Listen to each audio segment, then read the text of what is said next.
Depuis quelques semaines, on est sur un thème qui est de connaître Dieu, de comprendre Dieu à travers ses noms. Et depuis le début du mois de septembre, notre pasteur Daniel a dévoilé un certain nombre de noms que Dieu on trouve dans la Bible et qui décrit qui est Dieu à travers ce nom Yahvé, qui est celui qui est. Et on a vu donc Jéhovah, j'allais dire Yahvé Jireh, c'est les habitudes, hein. Yahvé Nissi, vous vous rappelez ce que ça veut dire? La bannière, on fait des révisions aujourd'hui, hein. Yahvé Shammah, l'Éternel est présent. Yahvé Shalom, il est notre paix. Yahvé Rapha, il est celui qui apporte la guérison. Et aujourd'hui, nous allons voir un autre Yahvé, c'est celui qui est Tsidkenu, qui se dit l'Éternel, notre justice.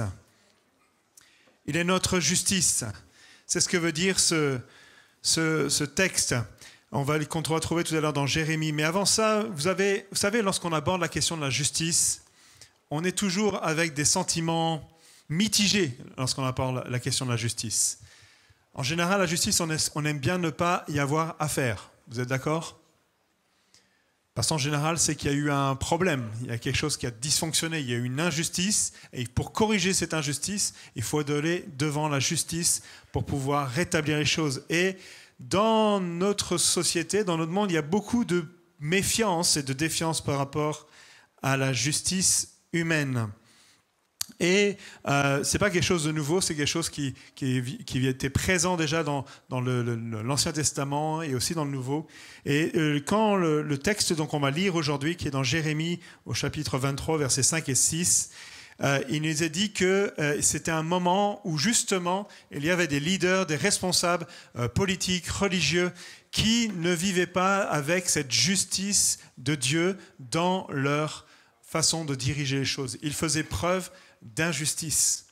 On va lire ce texte parce qu'au milieu de tout ce contexte justement où il exprime justement cette injustice et toutes les conséquences que ça a dans la vie et le peuple d'Israël, on lit ce texte qui vient comme un rafraîchir et donner quelque chose de nouveau. Il dit, le prophète va déclarer quelque chose de la part de l'Éternel. Il dit « Voici que les jours viennent, déclare l'Éternel, où je donnerai à David un germe juste. Il régnera avec compétence, il exercera le droit et la justice dans le pays, et à son époque, Juda sera sauvé, et Israël habitera en sécurité. Voici le nom dont on l'appellera, l'Éternel, notre justice. » C'est vrai que ça fait un peu écho à des choses de notre quotidien aujourd'hui. Quand on parle de la sécurité d'Israël, lorsqu'on parle du pays de Juda.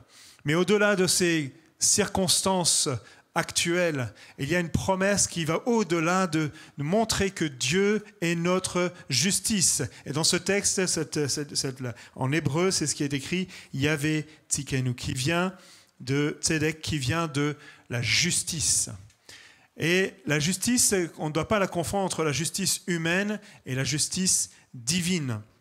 La justice humaine, vous savez que depuis que l'homme a pris l'arbre de la connaissance du bien et du mal, a déterminé ce qui est bien et ce qui est mal, et détermine sa justice sur ces choses-là. Et bien sûr, ça dépend tellement d'une personne à l'autre. D'ailleurs, aujourd'hui, on est devenu de façon assez conséquente sur le relativisme. Si c'est bon pour toi, c'est bien. Si c'est mauvais pour toi, voilà, on peut comprendre que tu sois désaccord. Mais chacun d'entre nous, du coup, détermine d'une certaine façon ce qui est bien et mal. Nos sociétés ont évolué ou ont changé constamment par rapport à ces questions-là. Ce qui nous amène à une certaine forme d'insécurité. Lorsque on parle de la justice humaine, on sait aussi que la justice humaine est capable d'orienter et de chercher ce qui est le meilleur pour soi. Ça nous arrive de vouloir que les choses soient plus dans notre sens que dans l'autre sens. On préfère parfois que la justice aille plutôt dans notre sens. Et c'est pour ça que la justice humaine, on ne peut pas s'appuyer pleinement dessus. Parce qu'elle s'appuie aussi sur les apparences. savez ce que dit la Bible par rapport à ça? Il dit « l'homme juge à l'apparence ». D'ailleurs, un juge vous dira « moi je juge les faits ». Mais les faits, ce sont des choses apparentes, c'est ce que je ne peux que prouver, c'est des choses que je ne peux que voir de façon extérieure. Et bien souvent, parfois, les apparences sont... Ah, vous connaissez. Les apparences sont trompeuses. Alors là, on en fait plein de téléfilms, de grands policiers pour essayer de trouver la justice, trouver la vérité au milieu de derrière ces apparences. Mais c'est difficile, parce qu'il y a la corruption de nos cœurs qui empêche de pouvoir voir réellement ce qui se passe. On peut avoir une façade, mais à l'intérieur, c'est là vraiment ce qui se passe pour la justice divine. La différence entre la justice humaine et la justice divine, c'est que Dieu juge de l'intérieur et juge ce qui se passe en nous. Et dit que le seul, dans la justice, c'est seul Dieu qui peut déterminer ce qui est bon et ce qui est mauvais. Et ça, il l'a établi depuis le début de la création. Et il ne cesse depuis le moment où l'homme s'est rebellé contre cet ordre qu'il a établi, de devoir de régler, de réajuster, de réaligner ce que l'homme essaie de détruire, de détourner, de contourner. Et c'est pour ça qu'on a besoin toujours de se rappeler que la justice divine, ce n'est pas juste une loi, une norme, un standard. C'est surtout une personne. Jacques 4, verset 12 nous dit « C'est un seul législateur et juge, c'est celui qui peut sauver et perdre. » Il nous parle du fait que Dieu est le seul à pouvoir être justice. Et ça change beaucoup de choses, parce que lorsque l'on sait que cette personne est par nature juste, et on verra, elle est aussi plein d'autres choses, mais elle est juste, ça veut dire qu'elle ne peut pas, elle ne va pas, il est impossible pour elle d'aller à l'encontre de sa justice, de ce qui est bon pour l'homme. Et c'est ce que nous allons découvrir, parce que parfois nous avons du mal à comprendre certaines choses dans la Bible. Combien d'entre vous, lorsque vous lisez parfois des textes de l'Ancien Testament, il y en a qui se disent « Oula, c'est quoi ce Dieu qui parfois est dur, parfois a des sanctions qui peuvent sembler être injustes ?» Mais il faut se rappeler dans ces moments-là que Dieu est juste. Ça veut dire que moi, par mes apparences, j'ai l'impression que c'est injuste. Mais Dieu, connaissant le tréfonds des cœurs et des âmes, va pouvoir manifester sa justice à leur égard. Qui suis-je pour pouvoir rivaliser avec le juge qui connaît toutes choses? C'est ce qu'il va y avoir comme discussion entre Job et Dieu. Parce que Job ne comprend pas sa situation. Et à sa place, j'aurais été dans la même incompréhension. Et beaucoup d'entre nous également. Il dit qu'il était un homme juste, et il lui arrivait quelque chose qui semblait injuste. Et Dieu lui a juste demandé « Fais-moi confiance ». Ça te dépasse, ça va au-delà de ta compréhension humaine. Et il y a des moments dans la vie et dans des moments dans ce que l'on est confronté à des situations comme ça, de juste comprendre « Seigneur, je fais confiance à ta justice. Je sais que ta justice vaut mieux que celle des hommes. » C'est ce que dira David lorsqu'il va être confronté à une sanction. Il dit « Je préfère être entre les mains de Dieu parce que je connais qui il est qu'entre les mains des hommes. » Parce que je sais, et c'est révélé à plusieurs fois, un texte qu'on revoit encore et encore dans la Bible, il dit « L'Éternel est un Dieu miséricordieux et compatissant, lent à la colère, riche en bonté et en fidélité. » C'est pour ça que le fait que ce soit une personne qui incarne et qui est la justice, ça va changer complètement ma façon de le voir. Et d'ailleurs, c'est la façon dont il va l'exercer qui va complètement transformer la façon de vivre la justice de Dieu. Pendant tout un temps, Dieu va manifester sa patience par rapport à cette justice. L'apôtre Paul dira justement, il y a eu un temps de patience jusqu'à ce que de supporter l'injustice qui était faite, non pas là cette fois-ci vis-à-vis des hommes, mais vis-à-vis de Dieu.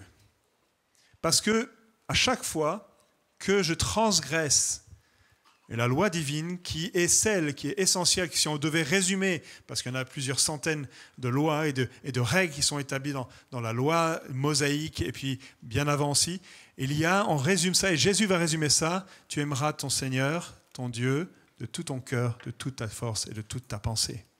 Et tu aimeras ton prochain comme toi-même. Et dit, c'est là que s'accomplit la loi et les prophètes. Toute la loi et les prophètes. Donc si je devais imaginer ma vie et scanner ma vie par rapport à cela, je me rends compte que, est-ce que j'ai aimé Dieu de tout mon cœur, de tout mon être, de toute ma pensée cette semaine? Pas obligé de répondre. Moi j'ai ma réponse. Je pense pas. Est-ce que j'ai aimé mon prochain comme moi-même? Je l'ai aimé, mais peut-être pas comme moi-même. Et pourtant, tout ça, ça montre que notre cœur et notre vie est éloigné et en transgression, ce que la Bible appelle le péché. C'est cette transgression vis-à-vis de la loi, me fait comprendre que je suis vis-à-vis de la justice débiteur.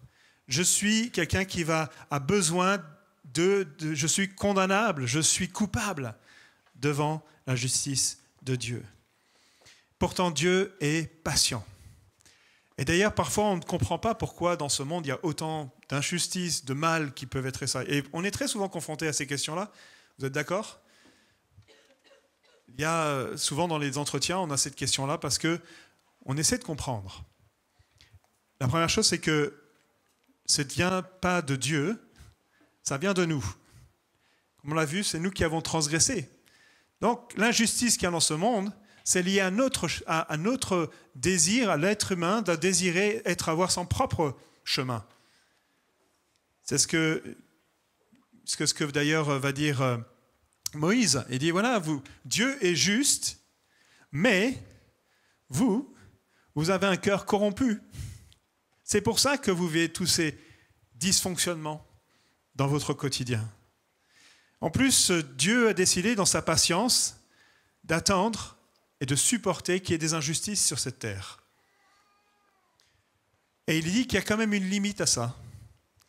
Il y a un moment où il dit le péché va arriver à son comble. Il y a cette limite qui arrive parce que, tout comme tous les parents, on peut supporter un certain nombre de choses qui se passent dans notre maison, mais il y a des limites, des lignes rouges, vous connaissez ces fameuses lignes rouges? Parfois quand on compte, il y en a qui comptent jusqu'à 3. Moi je suis plutôt du genre à compter jusqu'à 10. Mais je crois que Dieu, lui, parfois il compte sur des années, parfois il a compté sur des décennies, et parfois on lit la Bible et on se dit mais comment ces choses-là peuvent arriver, l'exil, etc. Mais c'est parce que c'est quelque chose qui a commencé bien avant, et il dit qu'il arrive jusqu'à un moment où ça arrive à la limite, parce que Dieu va supporter jusqu'à un certain point, et il dit stop, et la sanction tombe. Ça change aussi ma façon de comprendre que Dieu est pleinement bon et qu'il permet dans ce temps-là de toujours revenir à lui. Et ça nous parle de sa grâce et de son amour qui n'est pas présent juste dans l'Ancien Nouveau Testament, mais aussi dans l'Ancien Testament. Il le manifeste à plusieurs moments. Vis-à-vis du peuple d'Israël, il envoie des prophètes, il y a des moments où ça revient. Et Jérémie comprend ces choses-là. Le prophète Jérémie, celui qui a écrit, qui a rapporté ces paroles de la part de Dieu, il a vécu un moment comme celui-ci, un moment où il y a un retour à Dieu, avec le roi Josias. Et le roi Josias était parmi de ces rois bons qui ont changé les règles, changé les lois pour que ce qui avait été érigé avec des temples, avec des dieux étrangers qui étaient là, et même parfois des cultes qui amenaient jusqu'à des sacrifices humains, etc., avait été établi dans le royaume de Juda. Et là, il prend conscience de tout ce mal-là et il veut il change les règles, il fait établir de nouveaux, il fait renverser tous ces autels, etc. Et ils découvrent un texte, ils découvrent probablement le texte de Deutéronome, et là, ils vivent tout d'un coup comme un réveil spirituel à l'intérieur du pays. Mais néanmoins, on voit que juste après ce moment-là, Jérémie dénonce ce qu'il voit à l'intérieur de l'homme. C'est-à-dire que nous, on peut changer les règles. C'est pour ça que parfois on dit on peut jouer à l'église, c'est-à-dire que de façon extérieure, on peut faire comme si tout allait bien. Mais parfois, nous attendons trop des changements extérieurs, alors que Dieu veut surtout un changement intérieur. C'est pour ça qu'il va le dire dans Jérémie 17, versets 9 et 10, il va dire le cœur de l'homme, il parle, le cœur est tortueux plus que tout, et il est incurable. Qui peut le connaître ? Moi, l'Éternel, j'explore le cœur, j'examine les reins pour traiter chacun conformément à sa conduite, au fruit de ses ajustements. C'est là la véritable difficulté. Et lorsqu'on voit toute l'histoire du peuple d'Israël, on peut voir un reflet de souvent ce qui se passe dans nos propres vies. Il y a des moments où tout va bien. Et là, on assure, on a des victoires, on est heureux d'appartenir à Christ, etc. Puis il y a des moments où c'est le creux de la vague. Ça ne va pas du tout comme on veut. Et on essaie on est tout d'un coup vulnérable à tout ce qui peut être une attaque vis-à-vis de est-ce que je suis vraiment en règle avec Dieu ? Est-ce que je suis vraiment bien avec ce qu'il a fait ? Et donc, il y a comme cette tension qui va, les moments de haut et de bas, des moments de dents de scie dans nos propres vies spirituelles.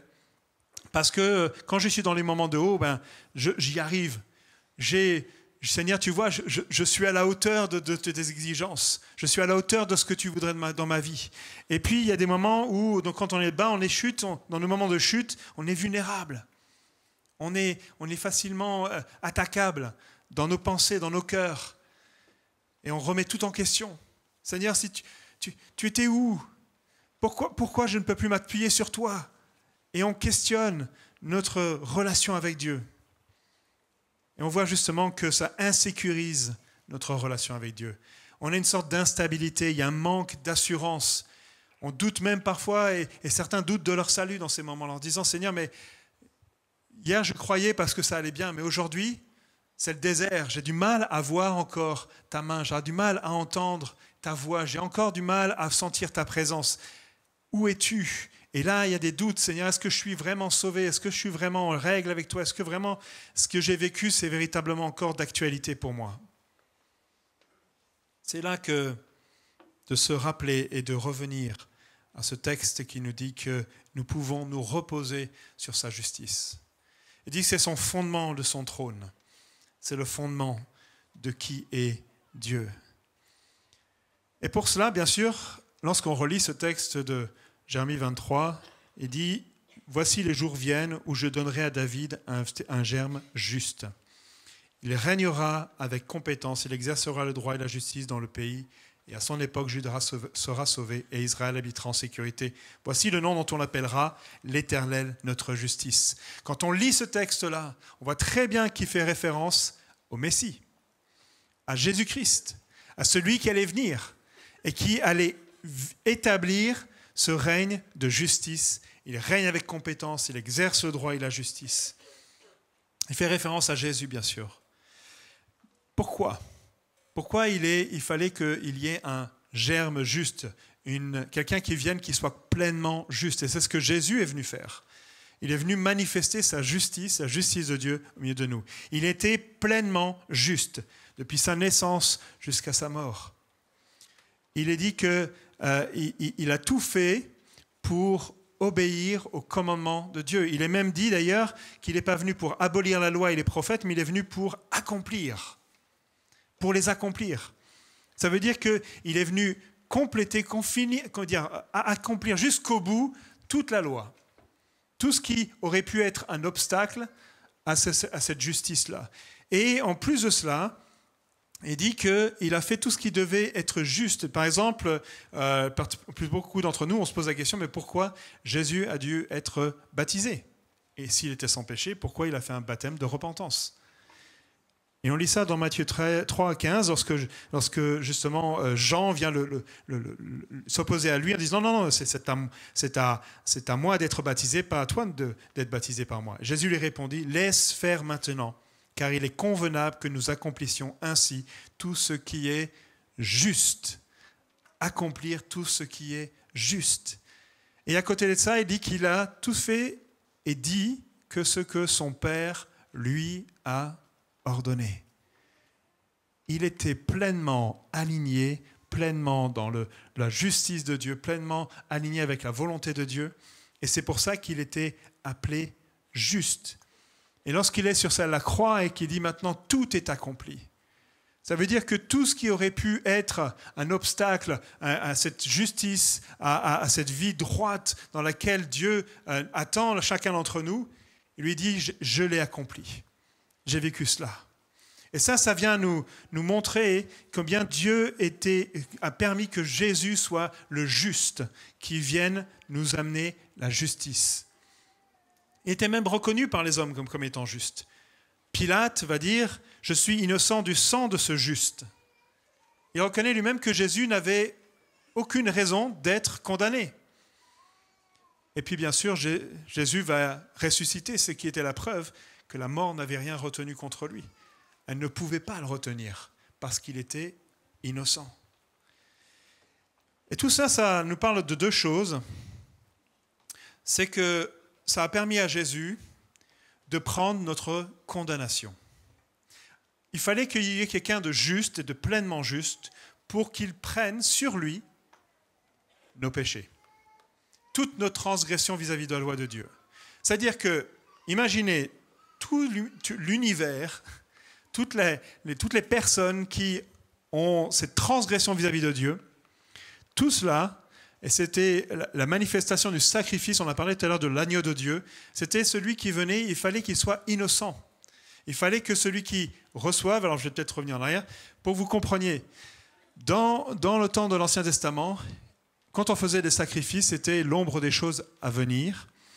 On prenait un agneau, et l'agneau c'était le symbolisme justement de l'innocence. C'est un jeune qui n'a pas eu le temps de faire quoi que ce soit d'autre, à part d'être là. Et il est juste. Et dans ce moment-là, on faisait les sacrifices et on déposait, on mettait la main dessus. C'était la façon de dire, je dépose sur lui mes péchés, mes fautes, mes transgressions vis-à-vis de Dieu. Et ensuite, cet agneau était sacrifié. Et Jésus est venu de la même façon. Il dit, je suis venu, mais je suis innocent. Je suis juste. J'ai vécu dans la justice. Je prends sur moi tous vos péchés, toutes vos transgressions, tout ce qui vous rendait injuste aux yeux de Dieu. Et cela, afin qu'il puisse être sacrifié, afin qu'il puisse porter la condamnation qui était sur nous.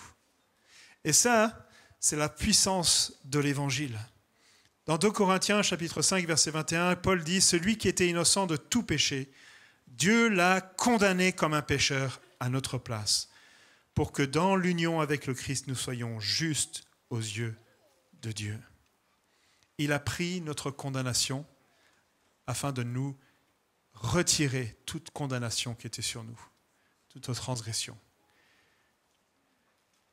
Et la deuxième chose que la justice de Jésus pouvait accomplir, c'était qu'il pouvait nous revêtir de cette justice.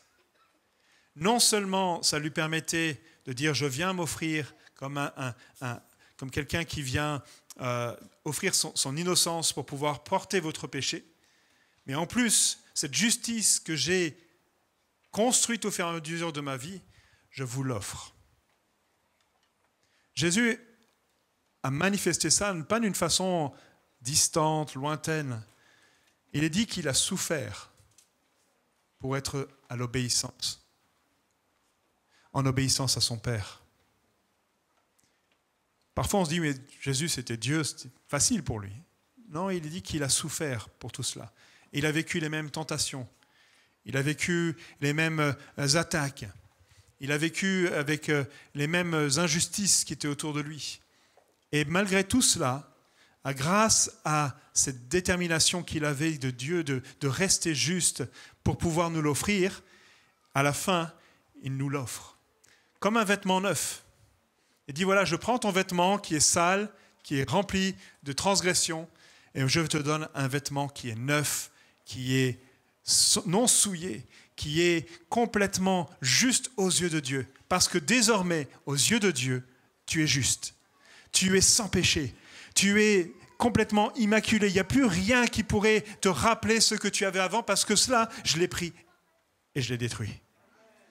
Ça, c'est vraiment la force et la puissance de la justice de Dieu. Jésus, notre justice. Il a fait que sa justice devienne la nôtre. Et ça change notre façon de pouvoir voir et de vivre notre vie chrétienne. Dans Éphésiens 6, verset 14, Paul va écrire, il parle de toutes les différentes armes que le chrétien a à sa disposition, et dit « Revêtez la cuirasse de la justice ».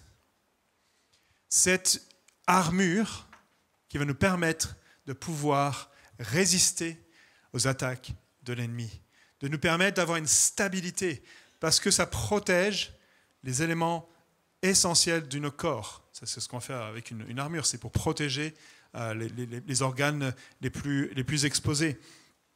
Et c'est ce qu'il va nous donner comme encouragement.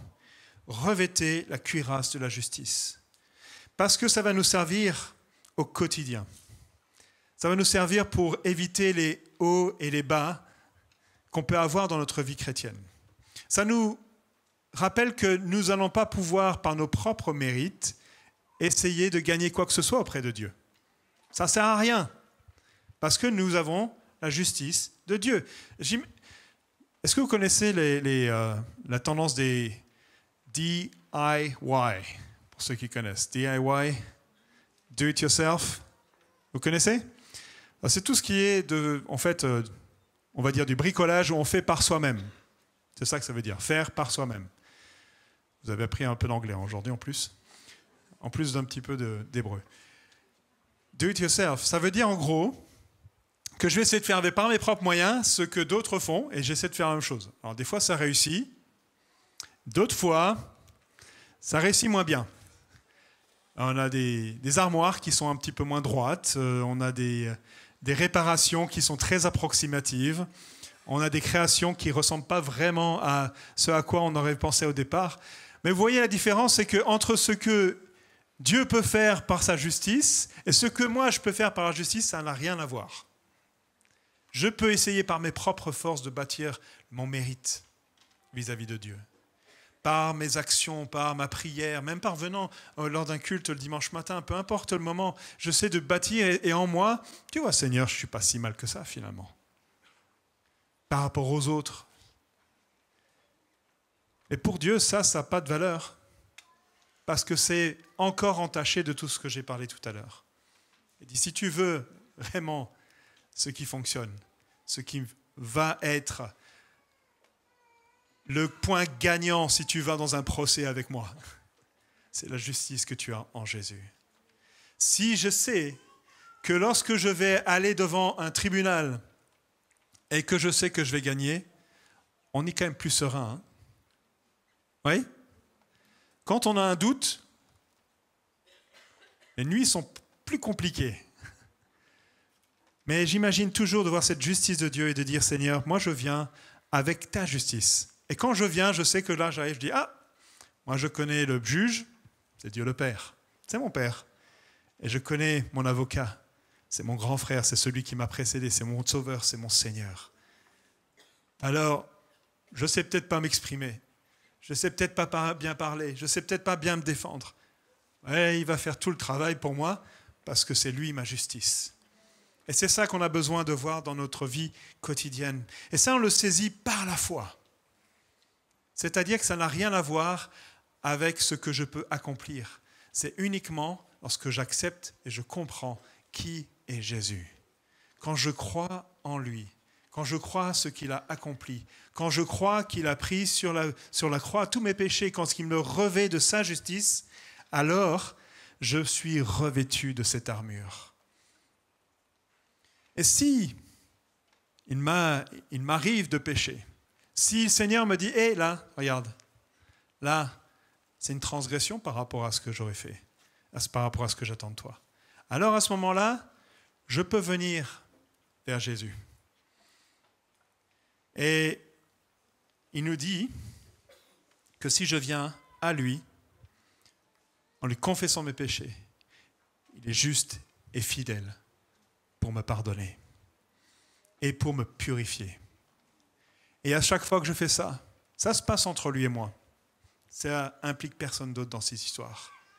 L'accusateur n'a rien à dire même dans ce moment-là. C'est entre lui et moi parce que je suis en lui et il est en moi. Et dans ce moment-là, c'est à ce moment-là que je découvre toute la puissance qu'il y a dans la parole de Dieu. Par exemple, si vous prenez le Romains 8, il y a plein de textes dans Romains 8 qui nous parlent de cela. Il dit maintenant, il n'y a plus de condamnation pour ceux qui sont unis en Jésus-Christ. Quand l'ennemi vient, il dit, ah, tu vois, si tu es un bon chrétien, tu ne devrais pas faire ça, tu ne devrais pas y avoir ça. Il dit, oui, mais moi, je suis en Jésus-Christ, je n'ai plus aucune condamnation. Je vais régler ça avec lui, mais toi, tu n'as rien à voir dans l'histoire. Je ne peux pas être bouleversé dans ma vie spirituelle à cause de ça. Parce qu'il n'y a point de condamnation pour ceux qui sont unis à Jésus-Christ. Et si j'ai des doutes et des craintes, je peux me rappeler dans Romains 8, 31 qui dit « Que dirons-nous donc de plus? Si Dieu est pour nous, qui sera contre nous? Lui qui n'a pas épargné son propre Fils, mais l'a donné pour nous tous, comment ne nous accorderait-il pas aussi tout avec lui? Qui accusera ce que Dieu a choisi? C'est Dieu qui les déclare justes. Qui les condamnera? Jésus-Christ est mort, bien plus, il est ressuscité, il est à la droite de Dieu et il intercède pour nous. C'est là où il est. Et si je suis dans cette position de foi, alors je suis serein dans ma marche avec Dieu. Je peux venir avec assurance devant le trône de la grâce. Je peux lever les mains, comme il dit, avec les mains pures devant Dieu. Parce que tout ça, c'est ce que lui, il a accompli. Et je peux marcher avec sérénité dans ce monde, même parmi l'injustice. J'aimerais qu'on prenne dans ce temps de scène et on commencer à servir, qu'on puisse réaliser tout ce que ça veut représenter pour chacun d'entre nous. Peut-être on pourrait se lever à notre place, si vous le pouvez bien sûr. Puisque c'est quelque chose que l'on a besoin d'avoir profondément ancré dans notre marche avec Dieu. Peut-être pour certains d'entre nous, on a fonctionné avec du haut et du bas de notre vie spirituelle.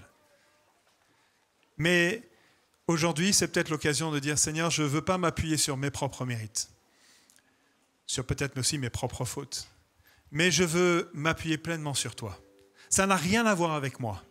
On est trop préoccupé par nous-mêmes, vous savez. Et de regarder à lui, dire, Seigneur, c'est toi qui est réellement celui qui est ma justice.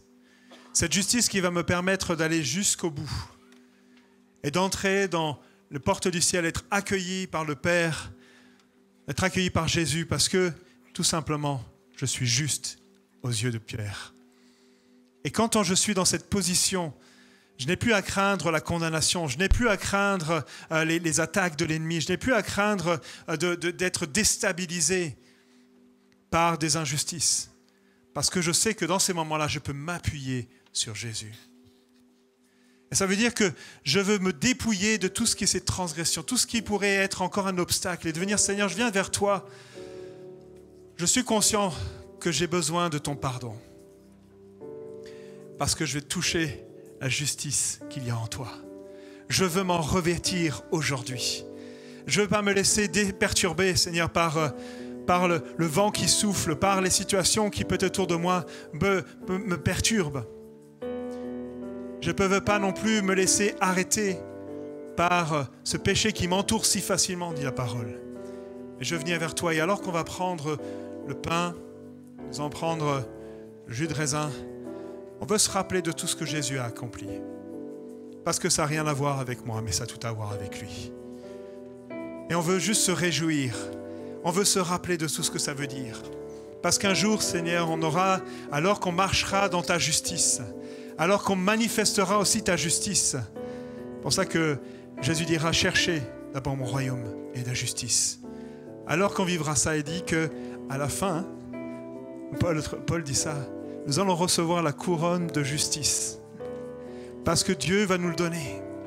Parce que c'est lui qui va voir à travers la justice de Christ qui s'est manifesté à travers nous, que nous sommes justes à ses yeux et que nous avons pu manifester cette justice au milieu des hommes. On va écouter, on va chanter ce chant qui nous dit combien c'est Christ qui est notre fondation, qui est notre assurance sur laquelle on veut s'appuyer ce matin, ce midi, pour vivre notre foi chrétienne avec assurance.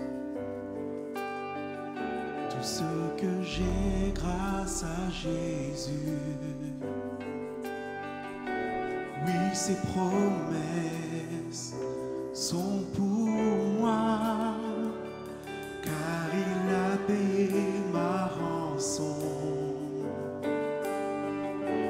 une fois pour toutes, pour ma liberté, mon assurance est en Christ seul, en sa justice et non la mienne, et mon espoir est en son nom, sa bonté règne et durera jamais, l'amour est plus fort que la mort,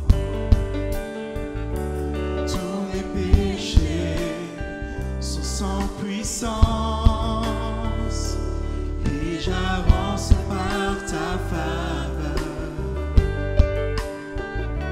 grâce infinie, oh mon salut,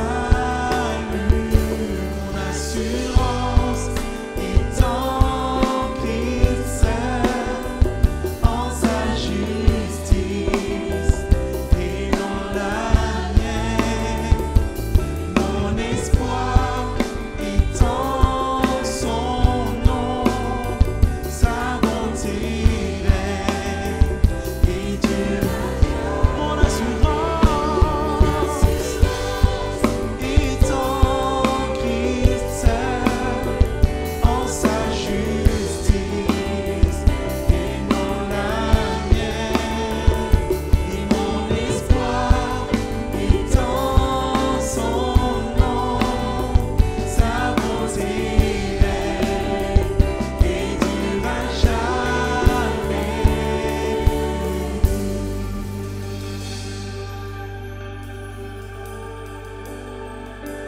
Rien ne peut sauver mon âme, rien que le sang de Jésus. Pour elle, je ne réclame rien que le sang de Jésus. Précieux sang de l'agneau qui me donne un cœur nouveau. Rien d'autre je ne veux plus, rien que le sang de Jésus.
dans son nom, sa bonté.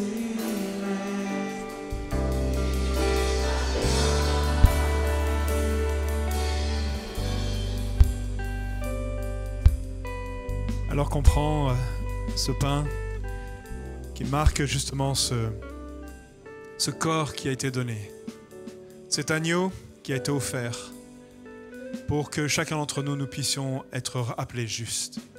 Ce sang qui a coulé, qui nous amène à considérer que nous avons une alliance nouvelle. Ce n'est pas une alliance qui est liée à nous, mais liée à celui qui a porté et qui a eu son sang qui a coulé. Il dit qu'il y a une nouvelle alliance qui a été tissée, créée à travers cela. Et c'est dans cette alliance que notre justice est établie. Il dit que dans cette alliance, il ne nous voit plus à travers ce que nous sommes sans Dieu, mais il nous voit à travers les yeux de Jésus-Christ.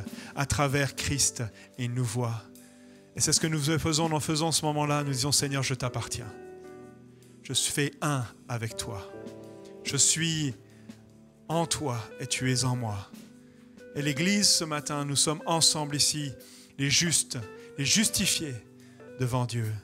Et ça doit faire nous élever dans nos cœurs une louange, une adoration. C'est parce qu'un jour, nous serons comme devant le trône. Nous serons comme, et souvent c'est décrit comme des robes blanches qui vont être là. Et dire, Seigneur, je suis là dans ta présence parce que tu as tout donné. Tu m'as donné ta justice. Tu as donné ta vie pour que je puisse être juste devant toi, Seigneur. À toi soit la gloire. À toi soit la louange. À toi, Seigneur, tout ce que j'ai pu vivre sur cette terre. Parce que toi, Seigneur, tu m'as fait échapper de la condamnation.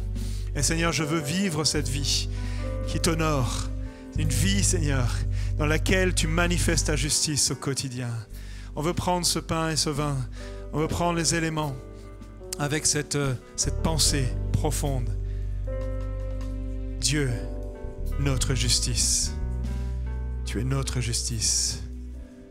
Au nom de Jésus. Mon assurance est en Christ seul, en sa justice. Oh, mon espoir.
Amen, amen, amen. La justice de Dieu, elle est suffisante. Elle est puissante. Et peut-être parfois on craint la justice des hommes, mais Dieu est plus grand. Il a dit de prendre attention à celui qui sait prendre, qui peut prendre notre âme, qui peut déterminer notre avenir sur cette terre. Et c'est pour ça qu'on peut s'appuyer avec lui et cette justice et qu'on peut le remercier de tout notre cœur. Est-ce qu'on peut dans un instant de louange et d'adoration, même sans musique, juste dans notre cœur, dire Seigneur, je veux te remercier pour ta justice. Dans ce lieu, il y a des voix qui s'élèvent, des personnes qui réalisent, nous réalisons encore et encore, Seigneur. Même si nous savions, aujourd'hui nous voulons encore le réaliser. Et tout ce que ça veut dire pour nous, tout ce que ça peut réaliser pour nous. Merci Père pour l'assurance que l'on a en toi. Merci d'avoir tout donné pour chacun d'entre nous. Et à toi soit vraiment toute la gloire au siècle des siècles. Amen, amen et amen.